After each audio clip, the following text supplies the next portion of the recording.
Hello my dear, I hope कि आप अच्छे होंगे। ठीक है, and let us start today's class R K simple classes पर जीएस जीके एंड सीए की classes. Let us start today's class. 1 मई आज है ही, तो हम इस दिन 2 दिवस को याद करेंगे। 1 मई को अंतर्राष्ट्रीय श्रम दिवस, विश्व मजदूर दिवस या विश्व श्रमिक दिवस, इंटरनेशनल लेबर डे मनाया जाता है।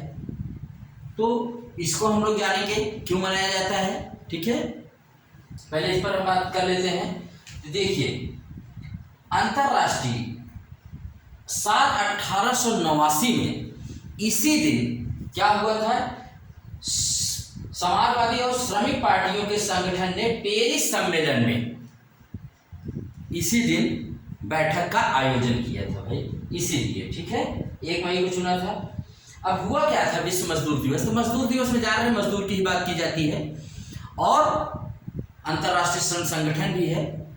तो इसमें हम लोग देखते हैं कि जब पश्चिम में औद्योगिकरण फैला ना, जानते इंडस्ट्रियलाइजेशन, और औद्योगिकरण का मतलब होता है बड़ी बड़ी फैक्ट्रियों और मशीनों का जब युग आया, जिसमें बहुत ज़्यादा लेबर की ज़रूरत पड़ी, बहुत ज़्यादा मतलब लेबर की ज़रूरत पड़ी। और उनसे ये माना जाता था कि वो सूर्य के निकलने से लेकर सूर्य के अस्त होने तक लगातार काम करते रहेंगे।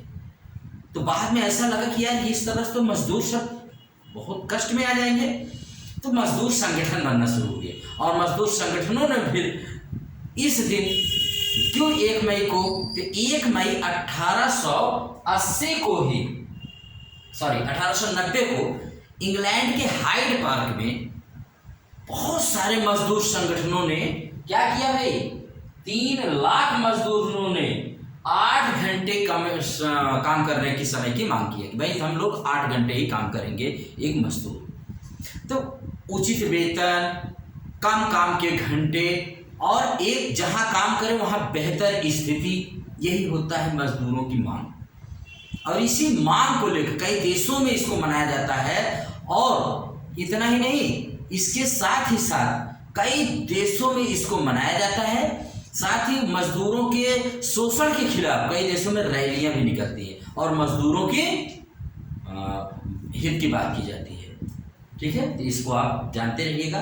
और भी चीजें इसमें हैं, जैसे आप जानते हैं कि भारत में सबसे पहला मजदूर दिवस कब मनाया गया, 1 मई 1923। तो इसको जानते रहे, भारत में 1923 को, कहां पर, चेन्नई में। रिमेंबर इट, चेन्नई जो राजधानी है तमिलनाडु की। और वहां पर किसके द्वारा मनाया गया था, तो लेबर किसान पार्टी ऑफ हिंदुस्तान द्वारा, यानी अंग्रेजों के जमाने में लेबर किसान पार्टी ऑफ हिंदुस्तान के द्वारा, कहां पर, चेन्नई। ठीक है, तो ये हो गया लेबर।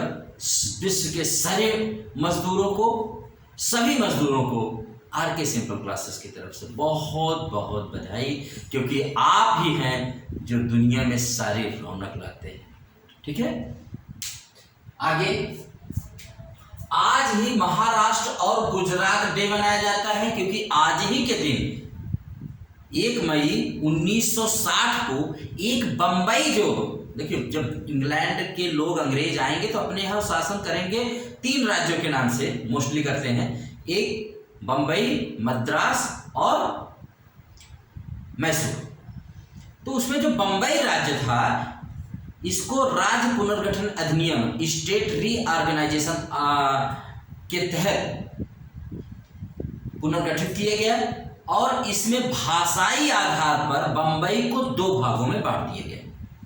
उसमें जो गुजराती और कच्छी भाषा होती, कच्छ होता है ना गुजरात का बहुत बड़ा एरिया, कच्छी भाषा के लोगों को गुजरात दे दिया गया। मराठी और कोंकणी भाषा के लोगों को महाराष्ट्र दे दिया गया। ये दोनों के दोनों अपना कौन सा डे मनाते हैं भाई, 1 मई को ही अपना स्थापना दिवस, महाराष्ट्र डे, गुजरात डे, ये दोनों, इनका बड़ा योगदान है। दोनों बहुत ही आगे हैं भारत की आर्थिक राजधानी मुंबई महाराष्ट्र की राजधानी है। और औद्योग पूरे उद्योग अगर भारत में देखा जाए तो कितना सारा गुजरात और महाराष्ट्र में ही है। उसके बहुत सारे हैं, अगर उस पर चर्चा करेंगे तो वीडियो कहीं घंटों में चला जाएगा भाई, तो आप जानते रहिए। हाँ, एक नई शुरुआत ये हुई है कि भारत सरकार ने अब कहा है कि जो भी अब राज्य हैं, अब सारे राज्यों का स्थापना दिवस मनाया करेंगे। सारे राज्य यानी हर राज्य का बर्थडे मनाएगा, उसकी एस्टैब्लिशमेंट डे या फाउंडेशन डे मनाया करेगा। क्यों? क्योंकि एक भारत और श्रेष्ठ भारत के उद्देश्य से ये योजना लागू की जा रही है। मतलब अच्छी बात है, बहुत अच्छा होगा। हम लोग अपने देश को जैसे 24 जनवरी को यूपी डे तो मना लेते हैं, या बिहार डे भी मनाए, बिहार वाले ही जानते हैं। अगर ऐसा हो कि हर प्रदेश का वो मनाए, मतलब स्थापना दिवस मनाए, तो कितना अच्छा होगा कि भारत के सारे बच्चे, सारे लोग जानेंगे कि हमारा भारत कितने राज्यों और कितने प्रदेशों में बटा हुआ है, और इससे एकता की भावना आएगी। तो एक भारत और श्रेष्ठ भारत के तहत केंद्र सरकार ने कहा कि अब हर राज्य सिर्फ अपना ही बर्थडे नहीं मनाएगा, अपना ही एस्टैब्लिश डेट नहीं मनाएगा, वो सभी राज्यों का कहाँ पर मनाया जाएगा ये, तो याद रखिएगा राजभवन में। क्योंकि आपको पता है कि राज्यपाल जो होता है वो केंद्र सरकार का क्या होता है भाई, केंद्र सरकार का ही व्यक्ति होता है जो राज्य में भेजा जाता है। तो राज्यपाल, क्योंकि मुख्यमंत्री तो जनता द्वारा चुना जाता है, लेकिन राज्यपाल केंद्र सरकार का द्वारा नियुक्त किया जाता है हर राज्य में। ठीक है, तो बहुत अच्छी शुरुआत है, इसको तो मुझे बहुत अच्छा लगा कि इस एक भारत और श्रेष्ठ भारत कैसे बनेगा। उसमें हमारे जो भारत सरकार ने दिया आइडिया कि तो आज पूरा देश, इसमें 20 राज्य और 8 केंद्र शासित प्रदेश, धीरे धीरे सब लोग मनाना शुरू करेंगे। अच्छी चीज को सबको मनाना चाहिए।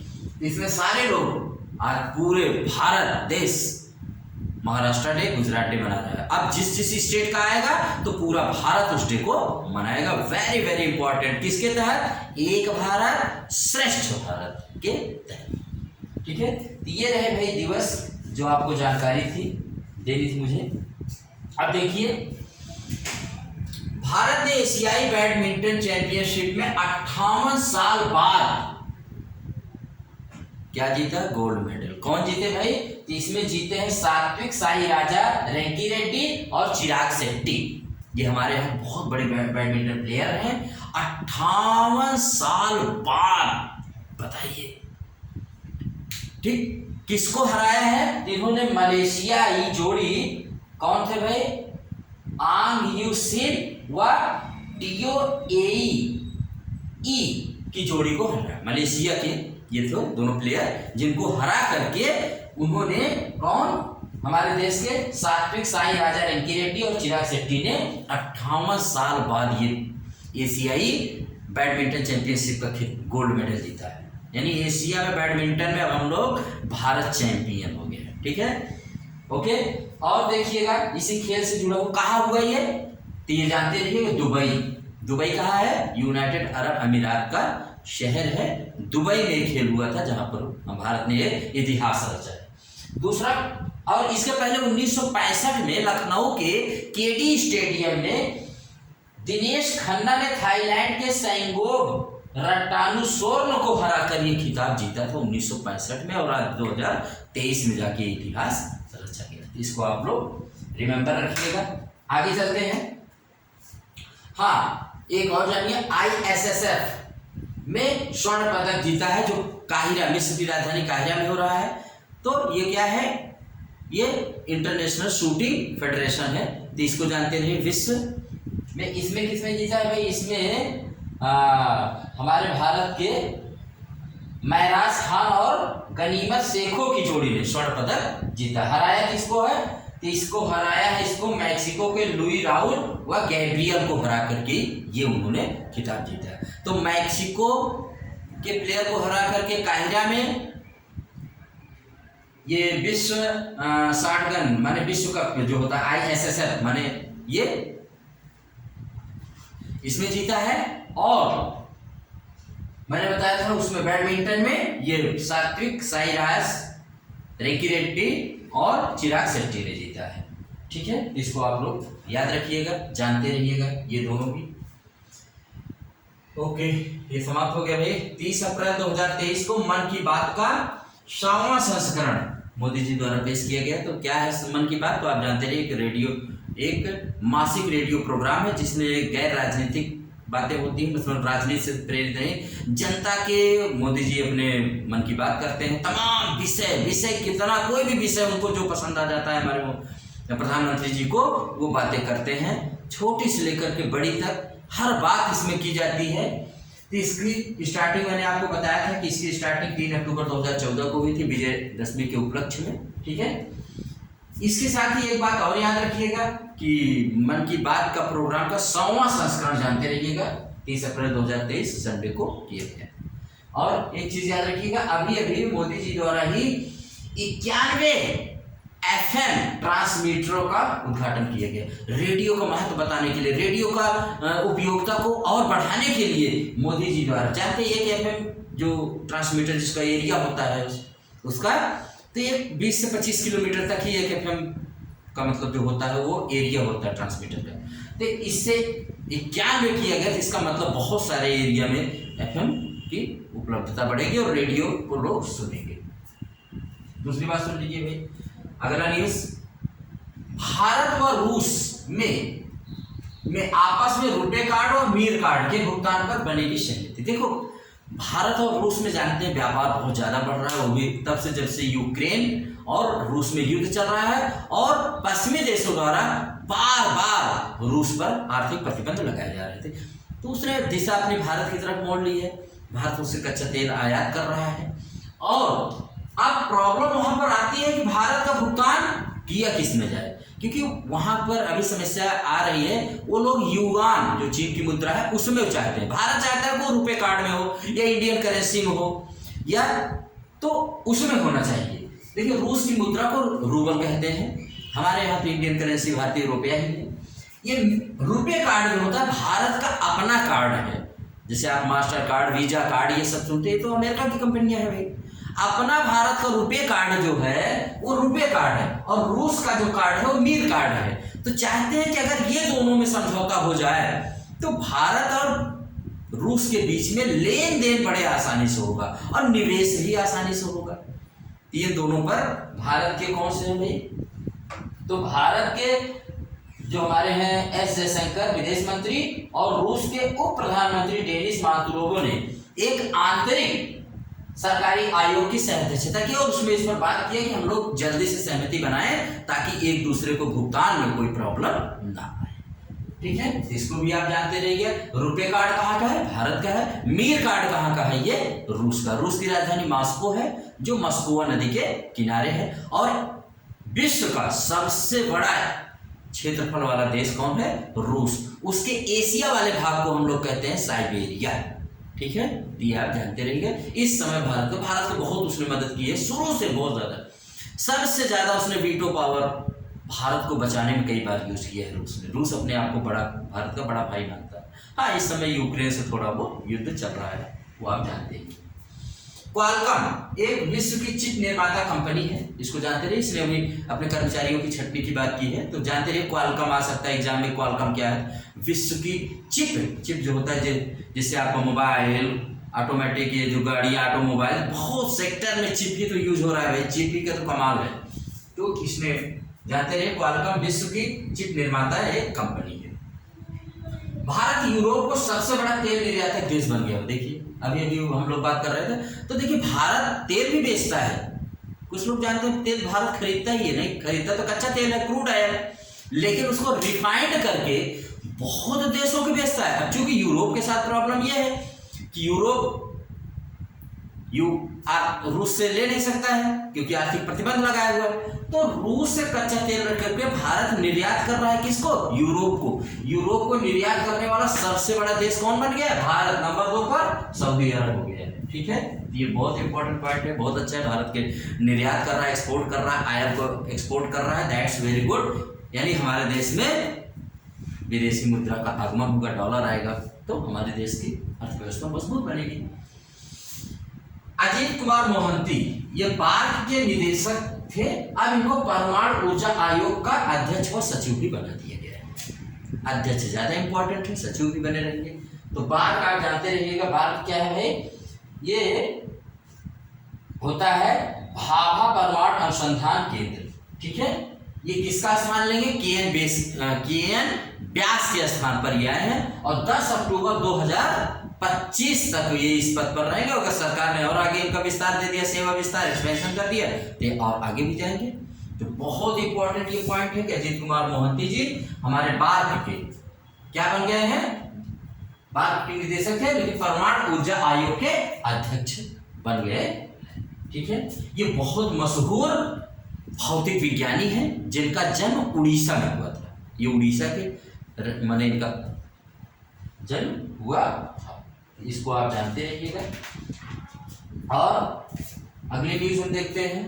तो नेक्स्ट न्यूज इज G20 की वैश्विक स्वास्थ्य विषय पर विज्ञान विशेषज्ञों की बैठक लक्षद्वीप के बंगाराम द्वीप पर। तो बंगाराम द्वीप जानते रहिएगा भाई, बंगाराम आइलैंड पर होगी 2 दिवसीय बैठक जिसमें खाने पीने, पोषण युक्त खाना और इस पर बात करेंगे। विश्व के भारत G20 की अध्यक्षता कर रहा है तो उसकी अध्यक्षता में किस पर, विज्ञान विशेषज्ञों की बैठक कहाँ होगी, वैश्विक विज्ञान विशेषज्ञों, स्वास्थ्य को लेकर के। खाते तो सभी हैं लेकिन स्वास्थ्य के लिए क्या अच्छा है उसको खाना ज्यादा जरूरी होता है, अंडरस्टैंड। इसको आप जानते हैं, बंगाराम आइलैंड जानते रहिएगा, वेरी फेमस। कहाँ पर है, लक्षद्वीप। लक्षद्वीप एक छोटा सा केंद्र शासित प्रदेश है, ठीक है। और जो अरब सागर, हिंद महासागर के अरब सागर, हिंद महासागर है और उसकी 2 शाखाएं, बंगाल की खाड़ी और अरब सागर। तो अरब सागर में स्थित है लक्षद्वीप। पंजाब के लुधियाना में अमोनिया गैस के रिसाव से कई लोगों की मौत हो गई है, कई लोग बीमार हो गए हैं। तो अमोनिया गैस जानते हैं बहुत जहरीली गैस होती है। इसको एक टैंकर ले जा रहा था बता रहे हैं, और टैंकर, अब पुलिस के मुताबिक तो ड्राइवर की लापरवाही से वो टैंकर जाकर के फ्लाईओवर से टकरा गया और वहां पर अमोनिया गैस का रिसाव हो गया, तो उससे कई लोगों की मौत हो गई। तो जानते रहिएगा कि अभी आ सकता है कभी हाल ही में भारत के किस राज्य और किस जगह पर अमोनिया गैस के रिसाव से मौत हो गई। तो आप जानते रहिएगा पंजाब के लुधियाना। लुधियाना बहुत ही ज़्यादा उसका एडवांस एंड डेवलप्ड सिटी है। कहाँ का, पंजाब का। पंजाब में इस समय आपकी सरकार है, यानी आम आदमी पार्टी की सरकार है और भगवंत मान सिंह जी वहाँ के कौन है भाई, सीएम, ठीक है। भारत के रक्षा मंत्री राजनाथ सिंह जी 3 दिवसीय यात्रा पर पहुंचे मालदीव। तो आज चलते हैं Maldives, let us go to Maldives. आज हम आपको मालदीव घुमा रहे हैं। एक छोटा सा देश है।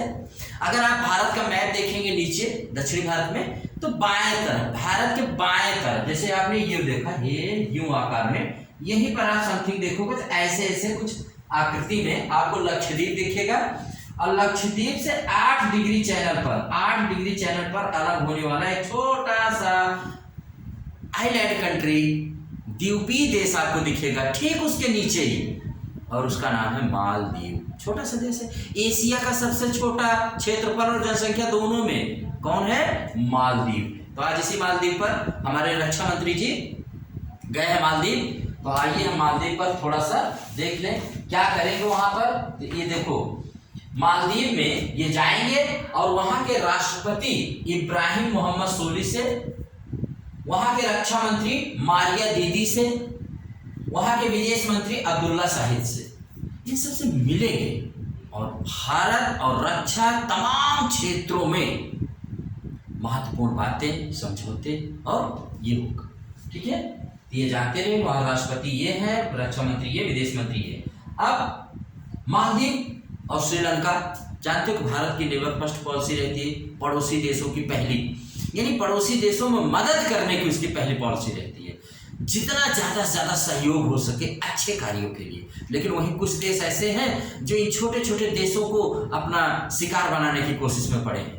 नाम तो उनके बहुत बड़े हैं लेकिन काम से वो बहुत ही अच्छे देश नहीं माने जाते हैं। तो भारत अपने पड़ोसियों को अच्छी मदद देता है। वो वहाँ पर जाएंगे और भारत के विदेश जो हमारे रक्षा मंत्री जी हैं, एक तेज गति वाला गश्ती जहाज गिफ्ट करेंगे और सामान उतारने का एक छोटा सा पोल, सिर्फ लैंडिंग क्राफ्ट भी ये गिफ्ट करेंगे, फ्री ऑफ कास्ट इसको देंगे। भारत समय समय पर बड़ी मदद करता रहता है मालदीव की, ठीक है। तो अब आइए मालदीव के बारे में जाने। तो मैंने कहा कि मालदीव ऐसी सिचुएशन पर स्थित है जो हिंद महासागर में व्यापार और ये जो चोरी डकैती होती है, जो होती है पायरेसी मतलब वहाँ पर समुद्री डकैती, तो उसमें अहम भूमिका निभा सकता है। अगर ये ज़्यादा पीड़ित होगा या यहाँ पर कोई उपद्रव होगी तो भारत भी उससे प्रभावित होगा, ठीक है। इसलिए भारत समय समय पर इसकी मदद करता रहता है। आइए देखते हैं मालदीव। मालदीव की जो राजधानी है उसको माले कहते हैं। वहाँ की भाषा दिवेही, बहुत इंपॉर्टेंट है, जानते रहिएगा। ये एक इस्लामिक देश है यानी मुस्लिम देश है और जनसंख्या और क्षेत्रफल में एशिया का सबसे छोटा देश है। 8 डिग्री चाइना द्वारा भारत के मिनी काय द्वीप से मालदीव अलग होता है, ये आप एकदम जानते रहिएगा। और हिंद महासागर के अरब सागर में स्थित है। कौन? मालदीव। मालदीव एक द्वीपीय देश है, जैसा कि मैंने आपको बताया। 1192 टापू हैं, यानी यहाँ पर आइलैंड है, लेकिन लोग सिर्फ 200 ही आइलैंड पर रहते हैं। सबसे बड़ा आइलैंड इसका माले है, जो इसकी राजधानी है माले, ठीक है। और ये समुद्र तल से मात्र 4 फीट के ऊपर पर है, मतलब ऐसे समुद्र ऐसे इसके बगल में ही एकदम नीचे 4 फीट मात्र है बस। अगर 4 फीट समुद्र का तल बढ़ जाए तो समझिए ये डूब जाए, इतना जानिएगा। तो ये द्वीपीय देशों के ऊपर जो क्लाइमेट चेंज की होती है, ग्लोबल वार्मिंग की बात की जा रही है ना, तो ये वैज्ञानिक लोग बहुत चिंतित हैं कि आने वाले समय में जो तमाम प्रशांत महासागर में है, अरब सिंध महासागर में है, ये द्वीपीय देश जो छोटे छोटे हैं ना, अगर ग्लोबल वार्मिंग हुई ना, तो ये और ग्लेशियर पिघलना शुरू हुए, जिस स्पीड से पिघल रहे हैं और हमने कंट्रोल नहीं कर पाए धरती को गर्म होने से, तो समझ लीजिए ये इन देशों की अस्तित्व भी समाप्त हो जाएगा। और भी कुछ बातें जान लेते हैं। तो ये 26 जुलाई 1965 को इंग्लैंड से आज़ाद हुआ और इसके बाद इसमें कुल 7 प्रांत हैं। इस देश में कोई नदी या झील नहीं है, ये दुनिया का ऐसा देश है जिसमें कोई झील या नदी नहीं है, द्वीपीय देश ऐसा है। और यहाँ पर पानी की पीने की बड़ी समस्या है, तो यहाँ पर बोरिंग करके पानी नीचे से निकाल करके शुद्ध करके लोगों को दिया जाता है। मालदीव की पूरी अर्थव्यवस्था जो पर्यटन पर है, यानी अगर यहाँ लोग घूमने भी न जाएं तो ये अपने, लेकिन बहुत अच्छे हैं, बहुत सारे लोग। हमारे यहाँ बॉलीवुड का बहुत फेवरेट प्लेस है भैया, सारे हीरो हीरोइन शादी किए नहीं कि मालदीव में जा करके हनीमून मनाते हैं, ठीक है। अच्छी बात है भाई, जाते हैं हमारे पड़ोसी देश में, उसकी आमदनी बढ़ती, क्योंकि मैंने कहा ना यहाँ पर पर्यटन टूरिज्म ही मुख्य स्रोत है आमदनी का, उसकी अर्थव्यवस्था का, ठीक है। तो और यहाँ पर सिर्फ प्लास्टिक के ही नोट चलते हैं, कागज के नोट इतनी ज़्यादा नमी है कि गल जाएंगे, तो इसको याद रखिएगा। इस तरह से हम कह सकते हैं कि बहुत ही सुंदर प्यारा देश है मालदीव, ठीक है। और इसी के साथ आज की ये क्लास यहीं पर एंड करते हैं और फिर अगले टर्न पर लाते हैं। आर के सिंपल क्लासेस को आप लाइक शेयर एंड सब्सक्राइब कर सकते हैं और इसी तरह से क्लासेस हम लाते रहेंगे। Thank you very much.